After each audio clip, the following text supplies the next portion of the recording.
anak-anak? Baik. Apa kabar kalian hari ini? Baik. Oke, baik. Kita akan memulai pembelajaran kita pada hari ini.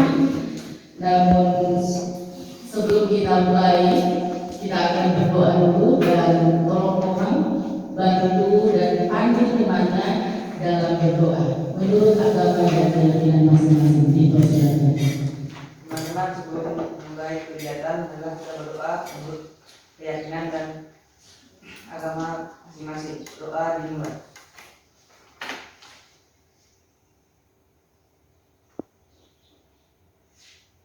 Doa selesai.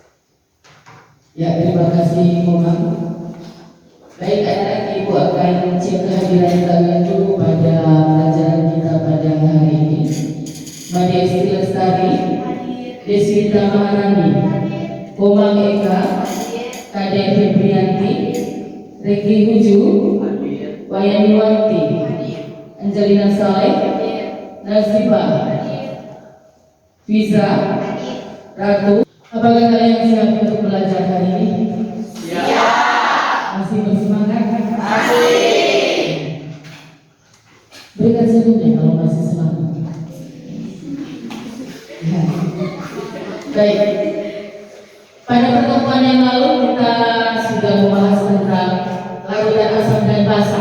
Sekarang merupakan pelajaran juga materi larutan dan asam dan basa.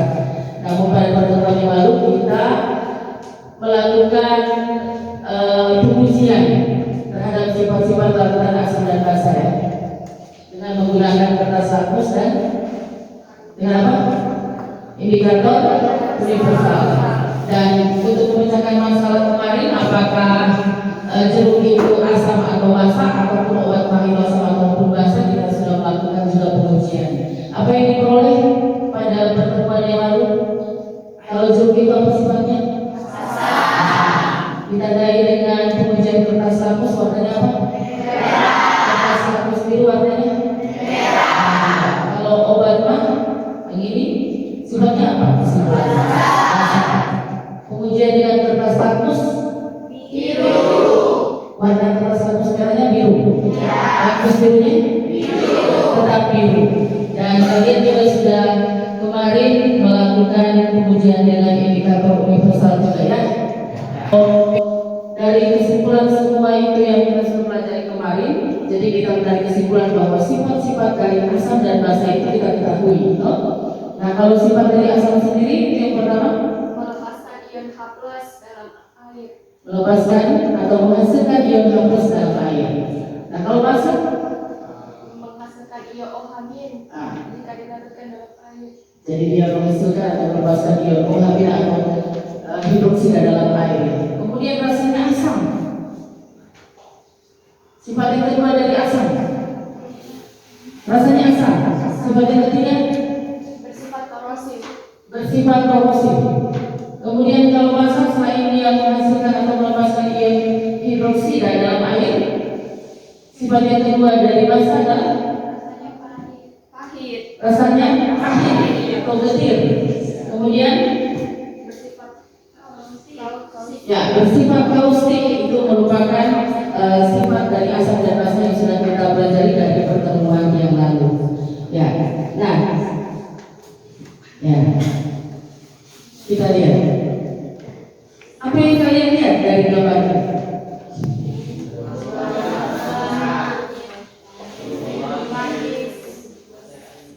Ada bunga sepatu, bunga bugenvil, kulit manggis, kubis ungu, kemudian kunyit. Nah, ini betul lagi bawa berarti ya. Ini kunyit. Pacar air. Tahu pacar air? Tahu. Bukan pacarnya air. Itu yang ditaruh di pakai pewarna kuku misalnya. Ya. Nah, lalu untuk apa Ibu tampilkan gambar ini? Ini masih berkaitan dengan materi asam basa. Sebentar akan kita lihat apa hubungannya. Nah, warna kuning punya efek antiinflamasi yang merupakan antioksidan yang sangat kuat. Ya, bisa membantu proses penyembuhan pada tubuh deh. Kunyit yang sudah bersih tinggal dihaluskan dengan mesin sederhana ini guys. Di proses ini air kunyitnya yang bakal dimanfaatkan. Oh iya, kurkumin dalam kunyit punya senyawa anti peradangan alami. Kadang tubuh juga butuh sedikit peradangan saat melawan bakteri-bakteri jahat. Tanpa peradangan, bakteri bisa dengan lebih mudah mengambil tubuh kita. Air kunyit ini udah bercampur sama gula, serai, dan asam guys. Adonan ini harus dimasak kurang lebih 2 jam lamanya. Bukan cuma Diperhatikan? Ya. Tentang apa? Tentang kunyit juga. Tadi fokus kalian mencermati kunyit, kemudian gambar ini, video pembelajaran tadi, dan gambar ini maksudnya. Ada pertanyaan yang mendasar. Ya. Perhatikan tadi bapak-bapak tanda tangannya atau ibu-ibu tanda tangannya. Ya. Nah, kenapa diperlihatkan gambar ini dan juga video tadi? Itu ada pertanyaan yang mendasar. Apakah bahan-bahan yang kita temui di kehidupan kita selama ini, apakah bisa digunakan sebagai indikator alami untuk menentukan apakah saat tersebut adalah asam ataupun dia ada basa? Kalau misalnya jawabannya bisa, sekarang pertanyaannya mengapa bisa? Mengapa bisa digunakan sebagai indikator alami untuk menentukan dia apakah dia asam ataupun basa? Ya, itu pembelajaran berarti yang berbasis masalah model pembelajarannya. Jadi masalah berarti kan, apakah ini bisa digunakan sebagai indikator alami? Kalau bisa, kenapa bisa digunakan? Kemudian metode yang kita gunakan metode pembelajaran yang kita gunakan hari ini adalah pendekatannya adalah saintifik, ya, karena ada nanti adalah penyelidikan melalui literatur dengan menggunakan eksperimen atau percobaan sederhana. Sedangkan metode pembelajarannya nanti kita akan menggunakan tanya jawab tadi sudah, kemudian sebentar diskusi dengan teman kelompoknya ataupun antar kelompok untuk melakukan presentasi juga, dan juga dalam percobaan sederhana. Jadi itu yang akan kita lakukan nanti. Kemudian penilaian, ibu akan melakukan penilaian dalam pembelajaran ini juga, ya, penilaian kognitif. Itu berarti nanti pada akhir pembelajaran ibu akan berikan post test untuk menilai sejauh mana pemahaman kalian terhadap materi. Kemudian yang kedua adalah keterampilan, penilaian keterampilan untuk melihat keaktifan kalian dalam melakukan diskusi, kajian literatur ataupun nanti dalam percobaan sederhana. Jadi diikuti pembelajaran ini. Dan yang terakhir adalah penilaian afektif untuk menilai sikap kalian selama proses pembelajaran. Apakah kalian kesana kemari, cuek bebek, tidak aktif ataupun tidak patuh dalam proses pembelajaran seperti itu, ya.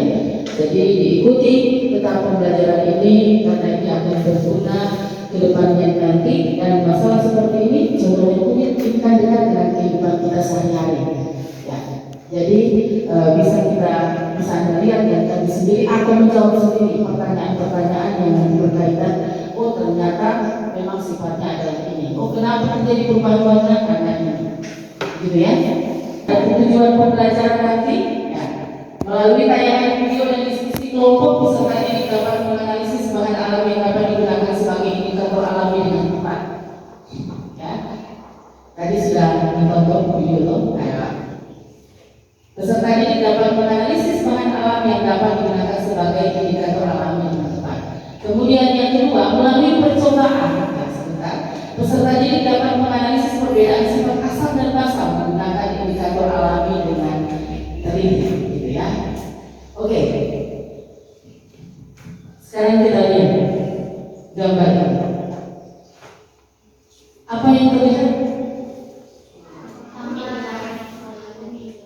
Pernah mengalami? Setelah apa terjadi? Setelah mengupas kunyit, ya, disupas satu rumah, ya, atau bikin jamu seperti video tadi. Ya, lihat gambar yang ini. Nah, gambar yang ini adalah gambar setelah kalian mengupas kunyit. Biasanya cewek-cewek ini malas sekali, ya, karena susah sekali hilang, gitu ya. Nah, ini warnanya apa? Kuning. Ini warnanya? Ya, warnanya apa? Nah, ini itu sudah terkena sabun ini. Baik, sekarang dipersilakan untuk duduk bersama dengan kelompoknya dan bagi kelompok kalian. Ya, secara seimbang ya, jangan yang pintar-pintar dengan yang pintar-pintar saja. Silakan. Ya, silakan.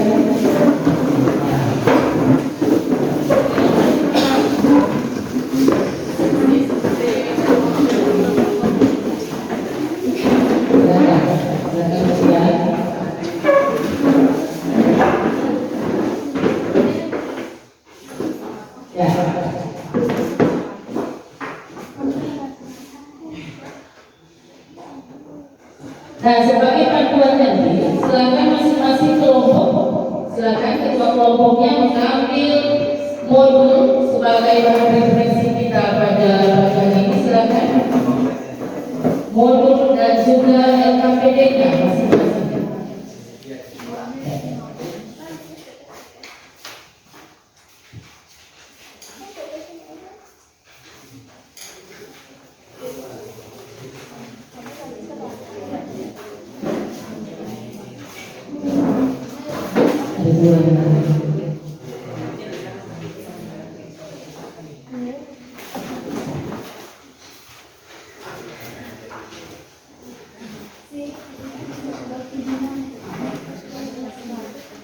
Ya, silakan buka modul ajarnya, kemudian LKPD-nya, dan di depan kalian juga itu ada larutan, sampel larutan yang kemarin sudah kita gunakan juga pada pengujian sifat-sifat asam dan basa dengan menggunakan kertas lakmus dan juga indikator universal ya. Ya, sudah ada sampelnya dan juga ada ekstrak kunyit yang sudah kalian buat pada pertemuan sebelumnya dan digunakan pada hari ini. Apakah bahan-bahan alami itu bisa digunakan sebagai indikator asam basa yang tadi ya? Atau secara contoh realnya itu adalah kunyit ini ya? Silakan tulis di LKPD kalian masing-masing di halaman 4 ya, di halaman 4. Apakah bisa digunakan? Bisa. Bunga kembang sepatu, bunga bougainville, kunyit, kubis ungu, pacar air, kulit manggis. Apa yang terlihat? Warnanya.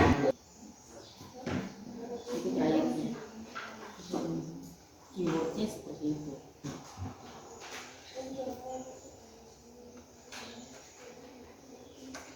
Dah?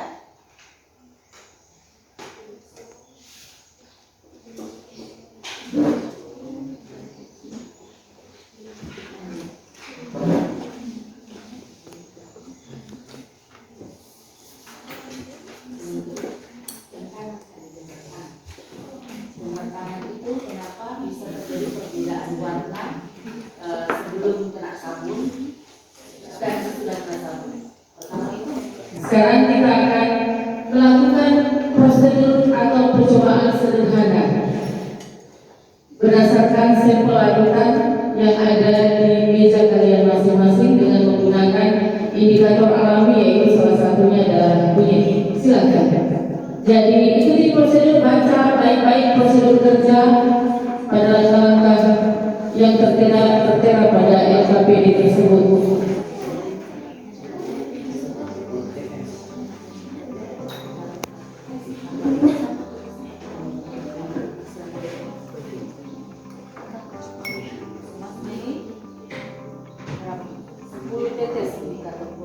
Misalnya yang pertama adalah jeruk.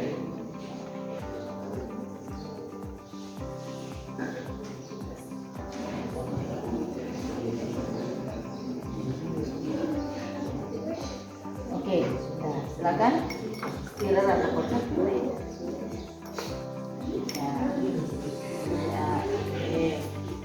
Amati.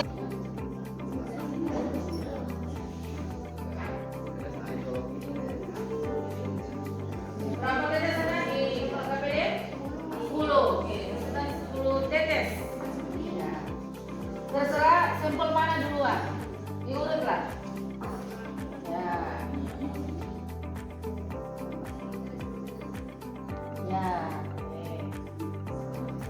dulu, Melanie.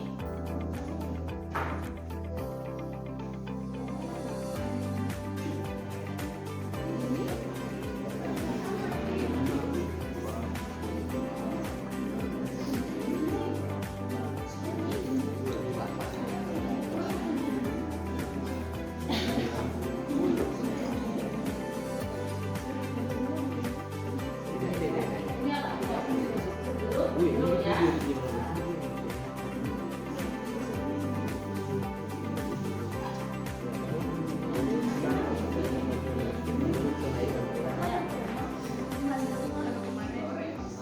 Hah? Tanya. Kuning. Ini apa sih? Kuning ya?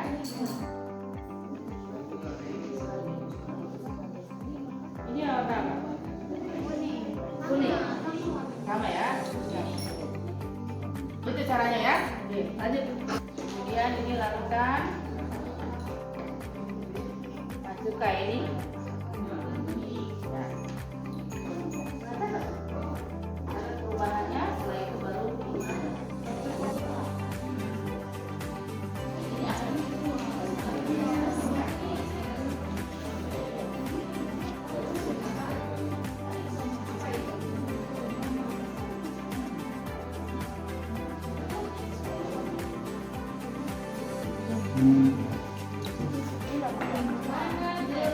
Ada gula anu ini dibanding itu agak tua agak tua. Perubahan warna apa?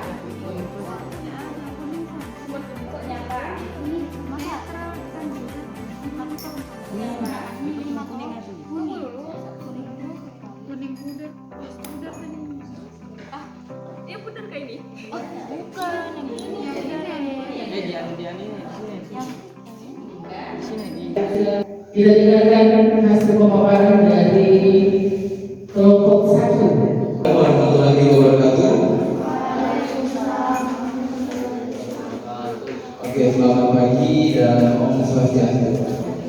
Jadi perkenalkan kami dari kelompok 1 dan saya selaku perwakilan akan mempresentasikan hasil kami. Jadi berdasarkan di bahasa ayat di SKPD, landasan cari percobaan. Menurut Arrhenius, asam itu adalah zat yang jika diletakkan dalam air maka akan menghasilkan ion H+. Sedangkan basa adalah zat yang jika diletakkan dalam air maka akan melepaskan ion OH-. Kemudian menurut Bronsted-Lowry, asam merupakan pendorong proton H+ dan basa adalah akseptor proton H+. Dan menurut Lewis, asam adalah akseptor pasangan elektron dan basa adalah donor pasangan elektron. Jadi kebalikan, tetapi perbedaan pada proton dengan pasangan elektron. Kemudian masuk ke pertanyaan, apakah bisa bahan alami bisa dijadikan bahan indikator? Jawabannya, ya bisa. Karena kandungan antosiania yang berasal dari pigmen warna merah sampai ungu pada suatu tanaman. Kemudian yang nomor 2, mengapa terjadi perubahan warna pada tangan yang terkena bedak kunyit sebelum dan sesudah terkena sabun? Karena reaksi kimia yang terjadi antara pigmen kurkumin pada kunyit dan asam lemak pada sabun. Kalau saya perwakilan dari kelompok 2 ingin memaparkan hasil pengamatan dari kami. Yang pertama yaitu landasan teori percobaan. Di sini pada gambar di atas terlihat fenomena tangan yang terkena bedak kunyit, namun ketika dicuci dengan sabun terjadi perubahan warna menjadi merah bata. Mengapa demikian? Dikarenakan kunyit itu sendiri mengandung pigmen kunyit yang dapat menyerap ke dalam kulit. Terjadinya suatu perbedaan warna pada tangan yang terkena bedak kunyit yang sebelum dan sesudah dicuci dengan sabun akan menghasilkan warna yang berbeda. Hal tersebut disebabkan oleh sabun yang mengandung bahan kimia sehingga sabun tersebut dapat membuka kulit dan membantu mengangkat pigmen kulit yang terserap. Itu sisa.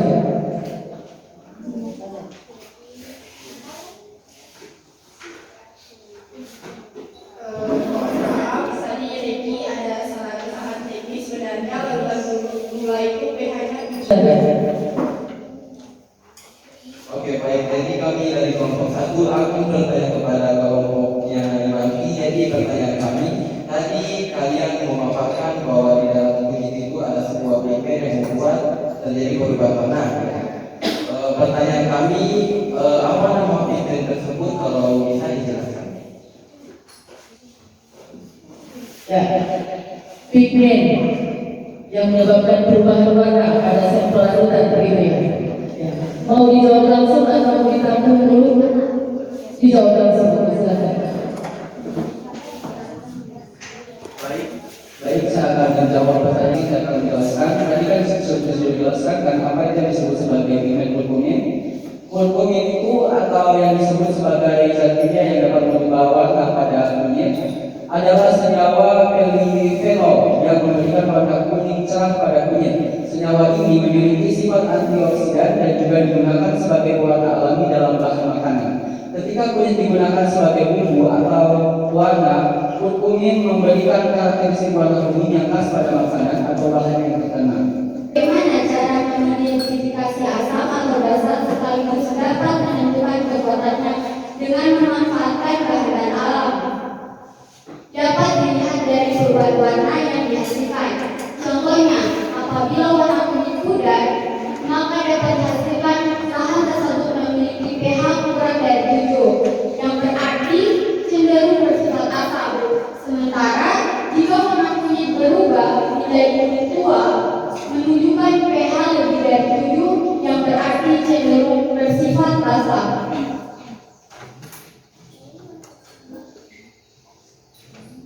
Apakah indikator bahan alam, misal bunga, buah-buahan, atau limbah dari tumbuhan dapat Terima kasih kepada kelompok 1 yang telah mengajukan pertanyaan kepada kelompok saya. Jadi kan itu ditanya bagaimana sih mekanisme kerjanya kunyit sehingga bisa memberikan pigmen, warna, perubahan warna pada suatu zat yang pada suatu larutannya. Jadi kan dalam kunyit itu terdapat yang namanya suatu pigmen yang bernama kurkumin yang telah dijelaskan oleh Reki tadi. Sehingga pada saat kunyit itu digunakan atau dicampurkan dalam suatu bahan masakan, maka pigmen kurkumin itulah yang akan bereaksi kepada masakan tersebut dan menyebabkan warnanya kepada makanan tersebut. Begitu juga mekanisme kerjanya kepada cairan-cairan yang telah kita reaksikan tadi. Seperti itu. Jadi pigmen kurkumin ini akan menyebar dan akan memberikan warna, perubahan warna pada cairan-cairan yang kita reaksikan tadi. Bagaimana? Baiklah, pada permasalahan yang pertama, di situ ada terdapat seorang yang setelah mengupas kunyit, tangannya berwarna kuning, dan setelah itu dia mencucinya menggunakan sabun. Terdapat perubahan warna yaitu menjadi merah basa, yaitu karena kunyit merupakan indikator asam basa. Apabila terkena cairan basah seperti sabun, warna kunyit akan berubah menjadi lebih gelap. Kemudian dari hasil eksperimen yang kami telah uji tadi, larutan yang pertama yaitu cuka, terdapat perubahan warna kuning, kisaran pH-nya yaitu 5. Kemudian sabun, perubahan warnanya merah tua, kisaran pH-nya yaitu 11. Kemudian yang ketiga ada gula, perubahan warnanya orange, kisaran pH-nya yaitu 7. Kemudian jeruk, perubahan warnanya yaitu kuning, kisaran pH-nya yaitu 5. Kemudian larutan yang terakhir yaitu kroma, perubahan warnanya coklat, kisaran pH-nya yaitu 3. Sekian presentasi dari saya. Hasil percobaan yang kita amati dari yang telah kalian lakukan dengan menggunakan indikator alami yaitu kunyit ya. Ibu lihat semuanya rata-rata pegang seperti itu. Nah, dari sini, dari hasil pengamatan dan juga dari pemaparan dari hasil kajian literatur yang telah kalian lakukan tadi, maka bisa dipastikan bahwa bahan-bahan yang ada di sekitar kita itu bisa digunakan atau tidak sebagai indikator alami? Bisa ya? Bisa terbukti dengan percobaan yang telah kalian lakukan ini. Nah, dari percobaan yang telah kalian lakukan teridentifikasi bahwa jika kunyit diteteskan pada larutan yang bersifat asam, warnanya apa? Warnanya akan menjadi warna apa? Kalau misalnya kunyit ditetesi kunyit, maka akan menunjukkan warna ini contohnya. Ya, oke. Kemudian kalau dia basah, merah. Jadi, apakah kalian menemukan hal-hal yang unik ya dalam kajian literatur dan juga dalam percobaan? Apakah kalian menemukannya? Contoh, berikan ibu contoh. Satu contoh hal-hal unik yang kalian temukan dalam proses pembelajaran kita kali ini. Ya, perubahan warna-warna itu ya. Jadi terbukti bahwa ketika kita melakukan analisa terhadap suatu masalah, maka perlu kita lakukan yang namanya pembuktian dengan melakukan kajian literatur dan juga dengan percobaan. Jadi tidak sembarangan kita mengatakan bahwa oh ini kesimpulannya ini, oh ini kesimpulannya ini, tetapi harus diperkuat dengan kita banyak membaca dan juga melakukan percobaan. Dari situ kita akan menganalisa sebenarnya apa masalah yang harus kita kerjakan, apa hasilnya dari percobaan ataupun analisa atau kajian literatur yang kita lakukan. Sekali lagi kita berikan tepuk tangan kepada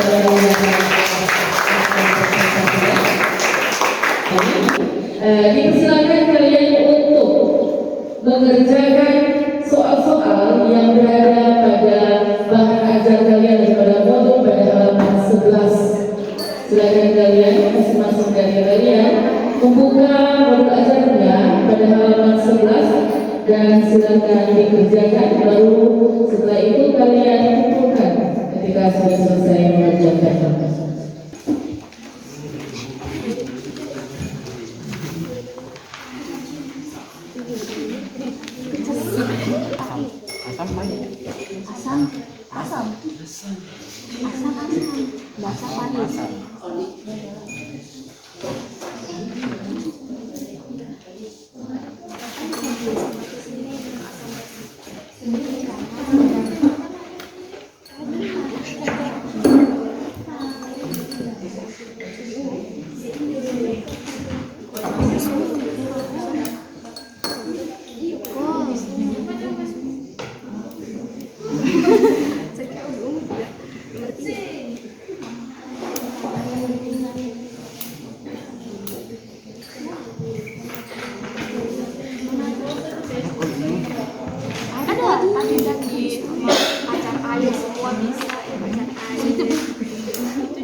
Yang pertama, kita lihat tadi bahan-bahan alam yang kita gunakan sebagai indikator asam dan basa. Kalian sudah memaparkan dari presentasi tadi bahwa bisa digunakan sebagai indikator ya. Kriteria untuk menentukan bahwa asam bahan-bahan alam tersebut bisa digunakan sebagai indikator asam dan basa. Yang pertama apa? Warnanya mencolok dan terang, itu kesimpulan pertama. Kemudian yang kedua, dapat mempengaruhi zat lain. Yang lain, kalian sudah lakukan ini loh. Kesimpulan yang kedua, kalau ditetesi pada larutan, apa yang terjadi? Jadi kriteria yang keduanya itu selain yang pertama selain mempunyai warna-warna yang mencolok kayak tadi kunyit ini, kemudian pagi hari ini. Baik, pada pertemuan yang berikutnya kita masih membahas tentang materi asam dan basa, tetapi kita akan membahas tentang kekuatan asam dan basa. Jadi kalau pada pertemuan pertama kemarin kita membahas tentang apa itu asam, apa itu basa, bagaimana sifat-sifat asam dan basa, bagaimana kalau menurut para ilmuwan, ya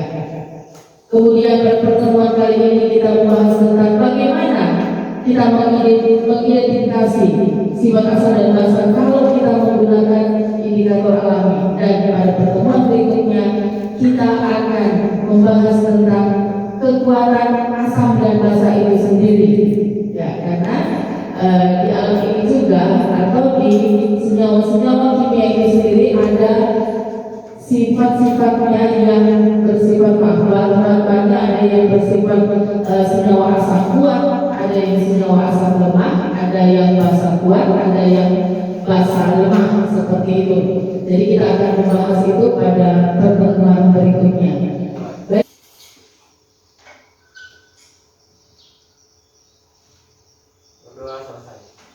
Ya, terima kasih Willy, dan Ibu ucapkan terima kasih juga kepada anak-anak sekalian yang telah pembelajaran pada pagi hari ini. Tetap semangat, rajin belajar, ingat masa depan itu kalian sendiri yang tentukan. Tapi jangan lupa kalian berdoa. Jadi doakan apa yang sedang kalian kerjakan saat ini dan kerjakan apa yang kalian doakan saat ini. Karena keberhasilan itu akan datang kepada orang yang tekun dalam berusaha dan tekun dalam berdoa. Keduanya itu adalah dua hal yang tidak bisa dipisahkan. Baik, kita akan bertemu pada pertemuan yang berikutnya. Sekali lagi Ibu ucapkan terima kasih. Tetap semangat dalam belajar, tetap disiplin dan